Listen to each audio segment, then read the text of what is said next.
আজ 10 দিনের রিমান্ড শেষে আদালতে তোলা হবে আনিসুল হক এবং সালমান এফ রহমানকে। এ বিষয়ে বিস্তারিত জানানোর জন্য আমাদের সহকর্মী রাব্বি সিদ্দিকী অপেক্ষা করছেন। সিএমএম কোর্ট প্রাঙ্গণে আছেন তিনি। রাব্বি, কখন নাগাদ এই দুইজনকে আদালতে তোলা হবে একটু বিস্তারিত করে জানাবেন।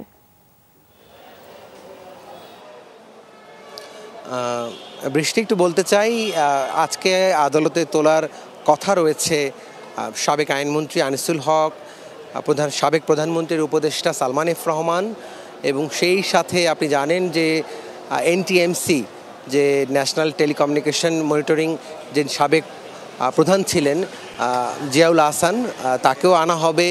সর্বোচ্চ বাতাসের প্রতিশ্রুতি নিয়ে এলো সুপারস্টার ডায়মন্ড ও ভেনাস ফ্যান। সুপারস্টার ফ্যান, নতুন দিনের হাওয়া।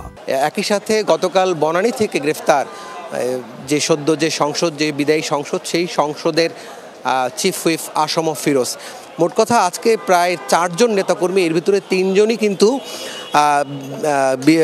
তিনজনই কিন্তু আপনার রিমান্ড শেষ হয়েছে। কারো 10 দিন, কারো 4 দিন, কারো 8 দিন সেই রিমান্ড শেষ হয়েছে। তাদেরকে আরও অন্যান্য মামলায় তারা আসামি, তাদেরকে অন্য মামলায় তাদের রিমান্ড প্রার্থনা করবেন, তেমন কথাই আইনজীবীরা বলছেন।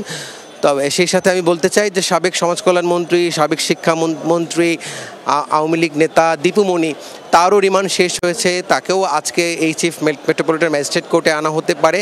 অনেককেই আজকে আনা হতে পারে। রিমান্ড শেষ হয়েছে, তাদের নতুন করে রিমান্ডে নেওয়ার কথা আছে।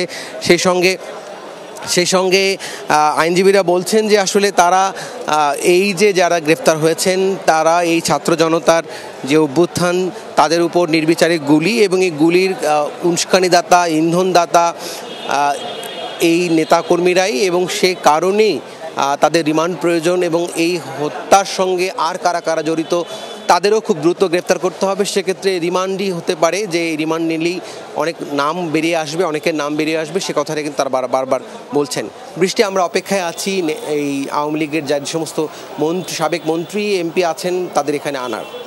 ধন্যবাদ রাব্বি, আপনি আমাদেরকে বিস্তারিত জানাচ্ছিলেন।